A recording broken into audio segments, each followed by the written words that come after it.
The ribbons fluttered across the dining table, red and gold against the white linen, their ends curling like question marks in the air-conditioned stillness of our home. The clock ticked toward 7, just the time my husband usually came back from his business trips. He always brought something.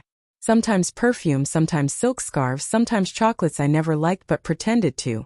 It wasn't the gifts themselves that mattered. It was what they symbolized. That he thought of me while he was away. That I still occupied a corner of his mind when the world demanded all of him. So when the door opened and I heard his tired but warm voice, "I'm home," I felt the same flicker of warmth I always did, like the light of an old candle that refused to die.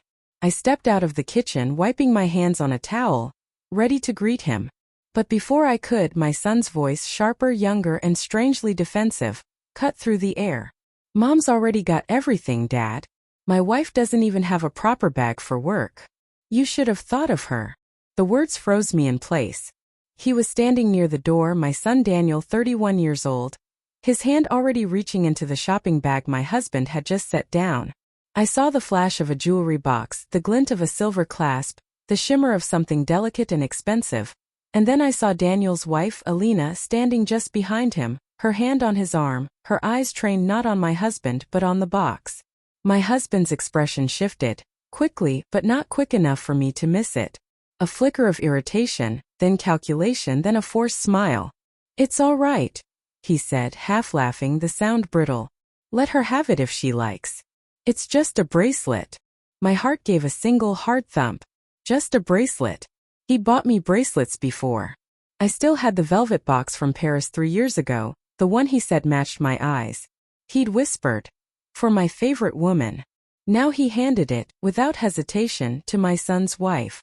Alina smiled sweetly, brushing her hair back as she took the box from Daniel's hand. "Oh, I couldn't possibly," she said, though her fingers were already curling around it. I stepped closer, my voice barely steady. "It's lovely," I said, forcing a smile that felt like glass breaking. "You should open it." Daniel turned toward me, defensive. "Mom, don't start. You have enough jewelry." It wasn't about the jewelry. It was never about the jewelry. I looked at my husband, waiting for him to say something, to remind Daniel that this was meant for me, that there was still something sacred between us that wasn't for redistribution. But he didn't. He just smiled faintly, loosened his tie, and muttered, "It's fine. Let's not make a big deal." I didn't trust myself to speak again. I just nodded, turned back toward the kitchen, and told myself it didn't matter. But it did. That night I couldn't sleep. The bracelet had vanished into Alina's purse, and with it, something quiet inside me had snapped. My husband had fallen asleep on his side of the bed, phone face down on the nightstand. His breathing was even, steady, the sound of someone with no guilt, no worry. I turned toward the ceiling, watching the moonlight cut across the room, thin and silver as the chain he'd just given away. It wasn't jealousy I felt. It was dislocation. Like the world had tilted a few degrees and no one but me had noticed. I remembered when Daniel was small, how my husband used to toss him in the air, laughing while I watched from the kitchen window. I remembered the promise we'd made, quietly, after our second miscarriage, to always protect what family we had. And now here we were, our family wrapped in layers of politeness and pretense, our son defending his wife's entitlement while my husband shrugged it off. At 1:13 a.m., my husband's phone buzzed. He stirred, not enough to wake, just enough to turn away. The screen lit up, reflected in the mirror across the room. I couldn't read the message clearly, but I saw the name. Red Heart. My heart stopped. I sat up slightly, pulse hammering in my throat. My hand moved before my mind caught up. I reached for the phone, thumb trembling as I tapped the screen. It unlocked easily, no password. He must have thought I'd never look. The message read, "Miss you already." He didn't suspect a thing. "I'll wear the bracelet tomorrow, winky face." My breath caught. For a second I thought I might be sick. The bracelet. Not just any Alina. I don't remember getting up. I just remember the cold floor under my feet, the distant hum of the refrigerator, and the pounding in my ears that drowned out everything else. I walked into the living room where the shopping bag still sat by the door, the receipt sticking out slightly. Pulled it free. One bracelet, $4, $200. Paid in cash. My husband's name at the top. and below it, another line I hadn't noticed before. Hotel Sorel, reservation confirmation, Suite 407. Same date. Same city. The weekend he said he'd been at a conference. I stood there holding the paper, feeling like my whole body was hollowing out from the inside. The house was quiet, almost reverent in its silence. Outside, a stray dog barked somewhere down the street. Inside, I realized I was shaking. My son, his wife, my husband. A triangle that made no sense until it did. At breakfast the next morning, the world pretended to be normal. Daniel was scrolling through his phone. Alina hummed softly while stirring her tea. My husband read the paper as though the news mattered. I placed a plate of eggs in front of him, my hand steady, my smile serene. "Did you sleep well?" he asked casually, not looking up. "Perfectly," I said. "I had the strangest dream, though." He finally glanced up, half smiling. "Oh? What about?" "I dreamt," I said softly, "that I found your hotel receipt." His smile faltered just slightly, but enough. Alina's spoon clinked against the cup. Daniel didn't notice. I held his gaze for one long, silent heartbeat. Then I smiled again, gentle, almost amused. "But you know how dreams are." "Nonsense, really." He exhaled, relieved I think, and turned back to his paper. But I wasn't done. Because something inside me had shifted overnight. The woman who accepted being overlooked was gone. The one who'd smiled while her son's wife wore her bracelet was gone. And the one who now knew the truth, well, she had plans. The air in the house had changed. Not enough for anyone else to notice, but I could feel it. Like the faint smell of something burning, hidden under the sweetness of perfume and coffee. They moved around me as if nothing had shifted. Daniel came by often now, too often considering he had his own home. Alina always trailed behind him, polite smiles, soft laughter, a hand brushing over his arm like she was marking her territory. And my husband, he pretended everything was fine. But sometimes I caught him looking at her too long. Like a man replaying a mistake he didn't regret enough. I began watching them quietly, carefully. I didn't need shouting matches or dramatic confrontations. I just needed to see the truth with my own eyes, because once you see it, you can't unsee it. The first clue came 3 days later. I was in the garden, pruning the jasmine vines, when Alina's voice floated through the open kitchen window. Soft, lilting, like she was sharing a secret she shouldn't. "I'll stop by later," she whispered. "He's gone out for the morning. You'll have an hour before he gets back." A pause. Then a low chuckle, male familiar. I froze. My hands clenched around the shears. I didn't hear what came next, only the way she ended the call. "Okay, love you." That was all. 2 words that made my chest ache in a way I didn't think possible anymore. I dropped the shears, wiped my hands, and walked inside, pretending I'd forgotten something. She turned, startled, phone slipping behind her back. "Morning," she said brightly. "Morning," I replied, smiling. "Who were you talking to?" She blinked. "Oh, just Daniel. He forgot his keys." I nodded. "Strange," I murmured. "Because Daniel's car just pulled into the driveway." Her face drained of color. Daniel entered moments later, carrying a takeout cup. "Hey, Mom." "Hey, babe." The timing was almost poetic. I smiled at both of them. "You must have called quickly then." I didn't even see him leave. Alina laughed nervously. "Oh, right. I was just talking to a friend." I mixed up the names. "Of course," I said softly. "That happens." She turned away too quickly, and my husband's phone buzzed on the counter. He wasn't home, but I knew that tone. The same notification sound. I didn't need to check it. I already knew. That night, I waited until my husband fell asleep. He was careful now, changed his phone password, took late-night showers, kept his briefcase by the bed. But what he didn't know was that patterns give people away more than words ever do. Every Friday night he left after dinner. "Late meeting," he'd say. Always back by midnight, smelling faintly of hotel soap and cologne I hadn't bought him. I believed it for months, maybe years. But now that the fog had lifted, I saw it for what it was, a ritual. This time I followed him. The city looked different at night, colder, detached. I parked 2 streets away from the Hotel Sorel, the same name printed on that receipt I'd found. Through the lobby glass I saw him. He looked younger under the soft lights, relaxed, almost giddy. And then she appeared. Alina. Wearing the bracelet. They didn't kiss, not there. But their bodies leaned toward each other in a way that made me ache. Familiar, intimate, reckless. Could have gone in. Could have screamed, broken something. Caused a scene that would end it all in one violent burst. But I didn't. Instead I watched. Watched the man I'd shared a bed with for 34 years open the door for his son's wife. Watched her laugh softly as she touched his arm. The same way she did Daniel's. Watched them disappear into the elevator. And then slowly I drove home. The silence in the house was unbearable. I poured myself a glass of wine, though it tasted like metal. The clock ticked toward midnight. He'd be home soon. When the door finally opened, I didn't move. He looked startled to see me awake. "You're still up." "Couldn't sleep." I smiled faintly. "Long meeting." He hesitated. "Yeah. It ran late." I studied him. The shirt collar was unbuttoned, the faintest smudge of lipstick near the edge of his jaw. "Your tie's crooked," I murmured. "You should fix it before Daniel sees." He blinked, then nodded, walking toward the bedroom.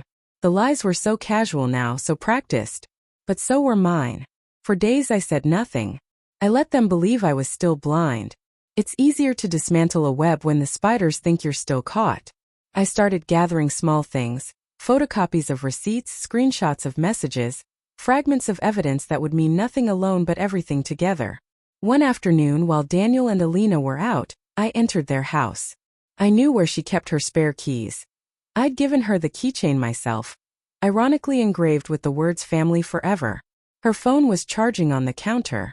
I shouldn't have looked, but I did. There, buried under messages from her friends, was a thread labeled a red heart. No, speech balloon. He'd changed his contact name.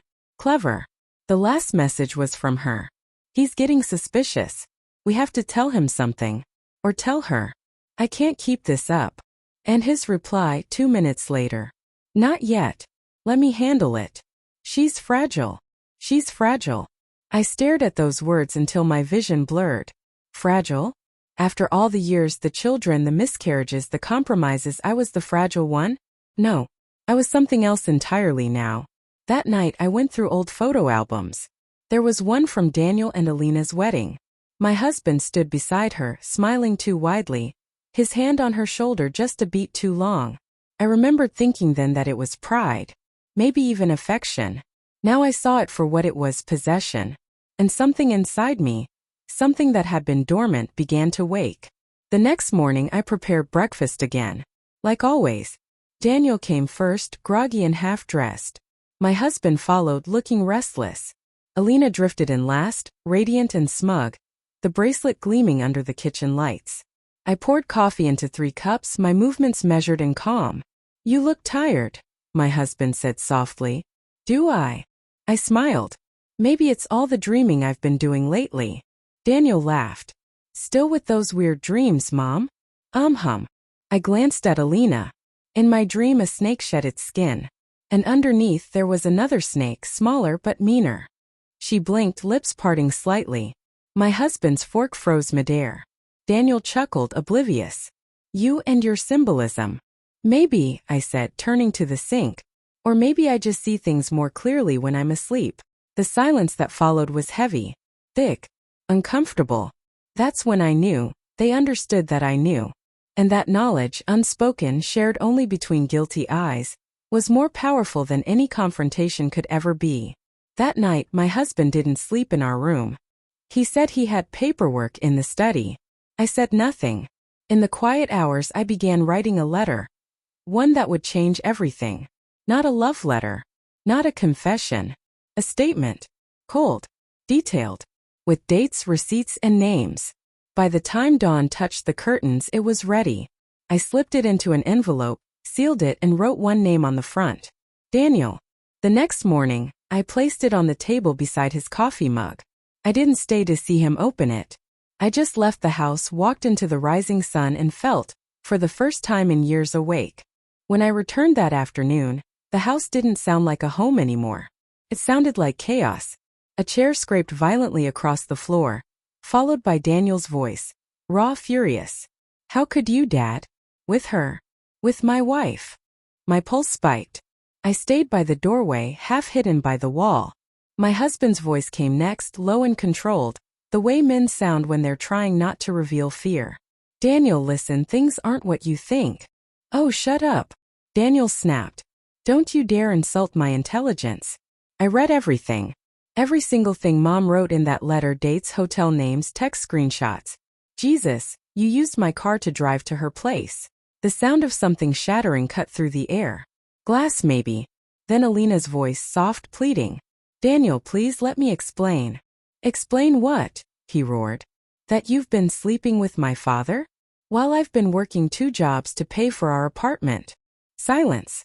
The kind that suffocates. I stepped in then. Not dramatically, not loudly. Just enough. Daniel turned, eyes wild, tears cutting uneven streaks down his face. You knew, he choked out. You knew, didn't you? Yes, I said quietly. Why didn't you tell me sooner? Because I wanted to say, I had to be sure. Because I needed to see what kind of man your father had truly become. Because I wanted you to find out yourself, so you'd never again mistake civility for strength. Instead, I said, because you wouldn't have believed me. He looked like he wanted to argue, but deep down he knew I was right. My husband stepped forward, his tone controlled, almost patronizing. Daniel, this is between adults. Your mother and I will handle this. Daniel's laugh was bitter. You mean the adults who destroyed our family? You think I'm going to let this slide because you're my father? I made a mistake, my husband said. It's over now.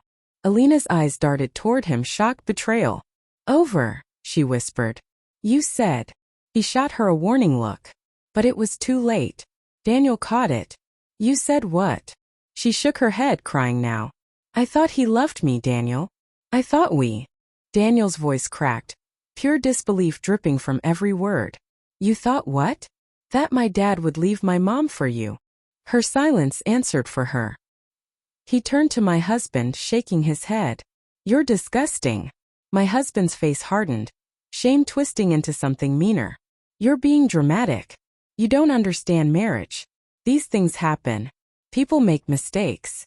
Stop calling it a mistake, I said softly. A mistake is leaving the stove on. A mistake is forgetting an anniversary. What you did was a choice. Repeatedly.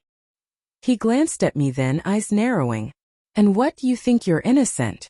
You think you've been the perfect wife? The words landed like tiny shards, but I didn't flinch. No, I said. But I've been loyal. Even when I shouldn't have been. He opened his mouth, but Daniel cut in. Get out. My husband blinked. What? Daniel's voice was steady now. Deadly calm. Get out. You can take your files, your briefcase, whatever you want, but don't come back. My husband's jaw tightened. This is my house. Correction, I said, finally stepping closer. It's our house. And as of this morning, half of it isn't yours anymore. His eyes flickered with confusion. What the hell are you talking about? I walked to the counter, opened a drawer and pulled out the folder I'd left there. Inside were photocopies of account statements, transfer receipts and property records, each with my name beside his. You forgot, didn't you? I said quietly. When we bought this place, the lawyer suggested putting both names on the title. You said it was for peace of mind. He paled. You wouldn't. Oh, I already did, I interrupted. I called the bank. They've frozen the joint account pending investigation of financial misconduct. The same account you use for your hotel stays. His breath hitched, fury flashing in his eyes. You spiteful. Careful, I murmured. Daniel's still here. He looked between us, rage and panic colliding across his face. Then, without another word, he grabbed his briefcase and stormed out, slamming the door hard enough to rattle the frame. The silence that followed was heavy, painful, alive. Daniel sank into a chair, burying his face in his hands. Mom, I can't believe this.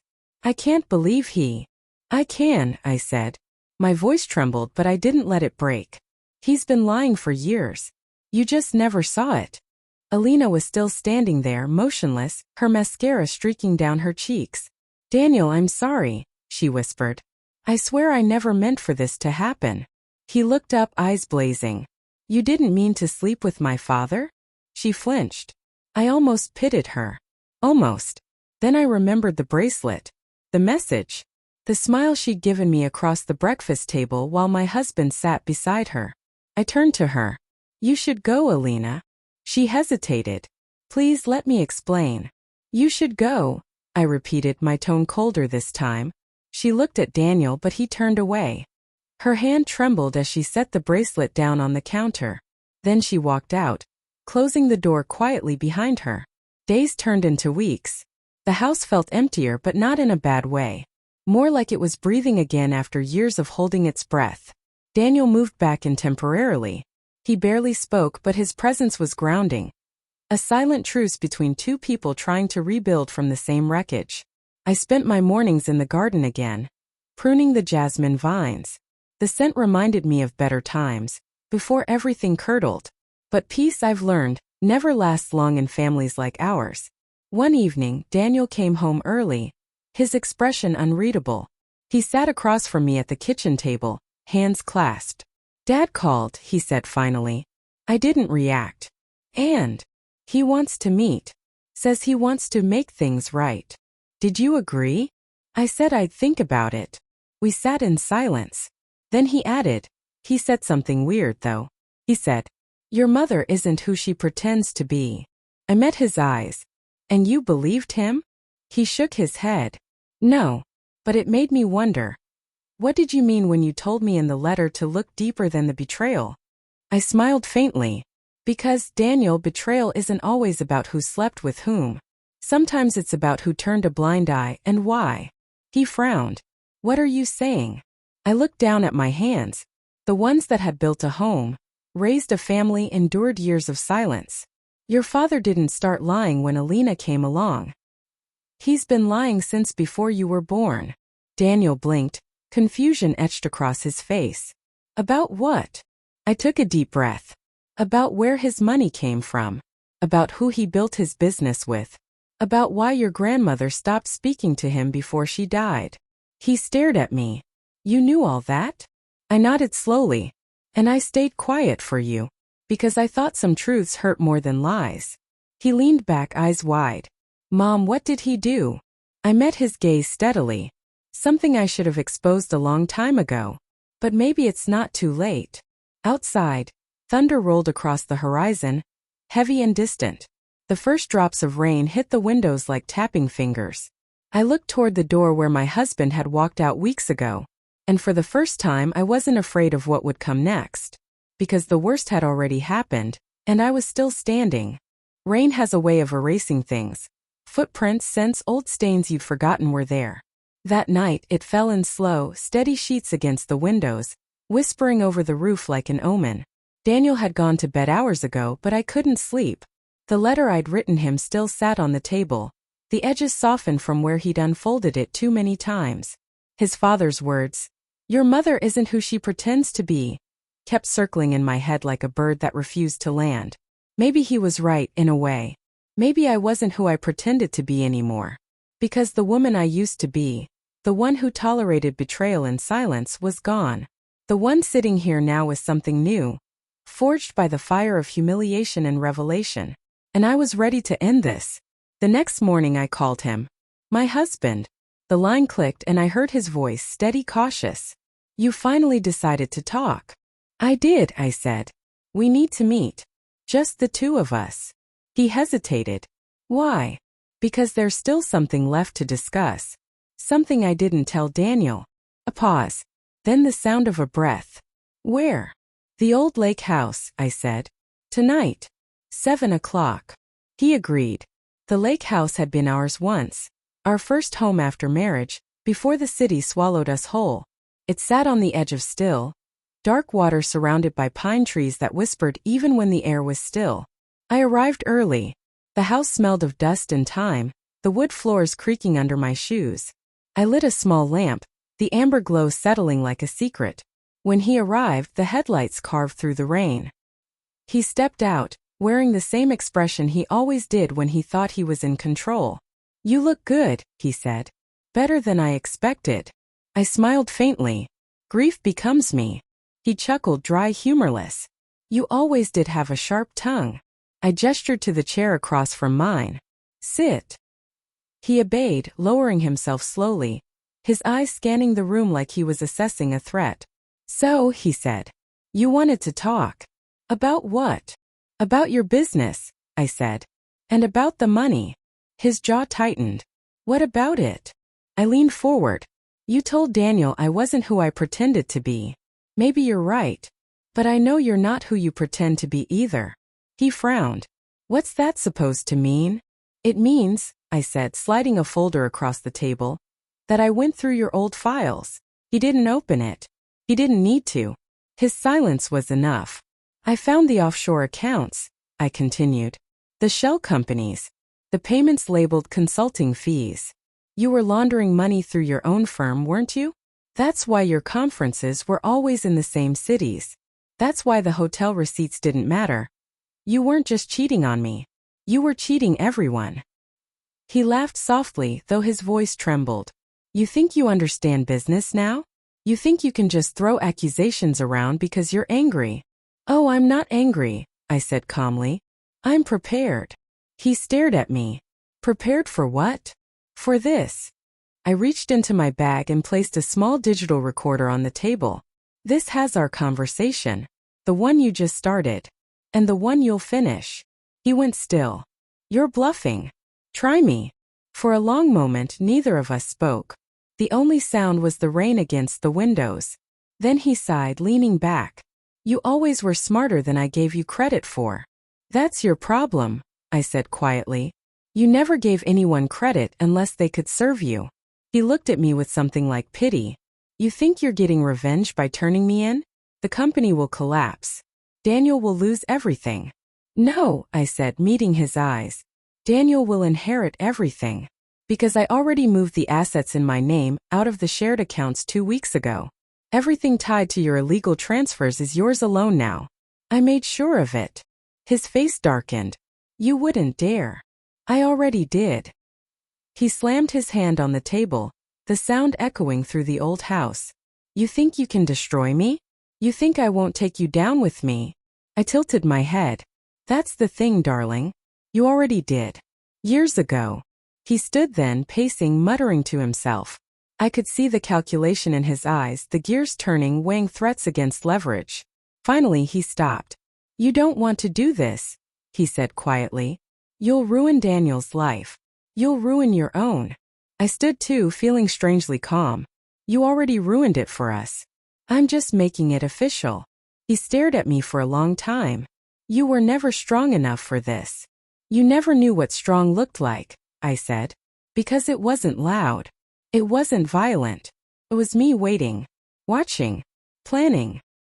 He opened his mouth, but before he could speak again, headlights flashed across the window. Another car pulling up. His eyes widened. Who? Daniel, I said softly. I thought he should hear the rest too. The door opened and Daniel stepped in, soaked from the rain, eyes wary. Mom? Dad? What's going on? I looked at my husband. Go on, I said. Tell him. He hesitated. Tell him. I repeated, my voice sharp. Tell your son what you've been doing. Daniel looked between us, confusion turning into dread. What is she talking about? My husband's lips parted, but no words came. So I said them for him. Your father's company isn't just failing. It's fraudulent. He's been moving money offshore under fake contracts. I have the records. Daniel shook his head slowly. No, that can't be. It's true, I said. I didn't want you to find out this way. But I needed you to understand who he really is. Daniel's voice cracked. You were sleeping with my wife and committing crimes? What the hell is wrong with you? My husband's composure finally cracked. You don't know what it's like to build something from nothing. You think I enjoyed this? You think I wanted to? To destroy your family? I cut in. Seems like you did just fine. He looked at me then, something venomous in his eyes. You think you've won. But once this goes public, you'll be dragged down too. No one will believe you didn't know. I smiled, soft and terrible. Oh, I have proof I tried to stop you. Emails. Letters. All time-stamped. His expression faltered. And the best part? I added. You'll never know when the authorities are coming. Maybe tomorrow. Maybe next week. Maybe while you're having breakfast. He took a step toward me. You're bluffing again. Am I? I whispered. Then Daniel moved fast, stepping between us. You don't get to threaten her, he said, his voice steady, dangerous. My husband stared at him for a moment, then at me. And in that moment I saw something break inside him. Not guilt, not sorrow, but pride. The last thing he'd ever lose. He turned, grabbed his coat, and walked out into the rain without another word. I didn't call the police that night. I didn't need to. By morning, the story had already begun to unravel on its own. A whistleblower. A board member. The company's accounts frozen. My husband's name in the headlines for financial misconduct under investigation. He fled the country within a week. Daniel moved out again, needing space to process it all. I let him go. He still called sometimes, his voice softer each time, like he was learning to forgive. Not me, not yet, but maybe himself for believing in false idols. As for me, I stayed in the lake house. It was quiet there, except for the rain and the whispering trees. The air smelled like pine and memory. Sometimes I sit on the porch with my tea, watching the water ripple. I think about how betrayal doesn't just break you. It carves you into something new. And maybe that's what I am now. Not the fragile woman he once dismissed. Not the silent wife. Just a woman who saw everything, and finally chose herself. The bracelet still sits on the table. It's silver, catching the morning light. It's mine again. But I don't wear it. I keep it there as a reminder. Some gifts come wrapped in ribbons. Others in truth. And sometimes the most precious thing a woman can reclaim is her own silence.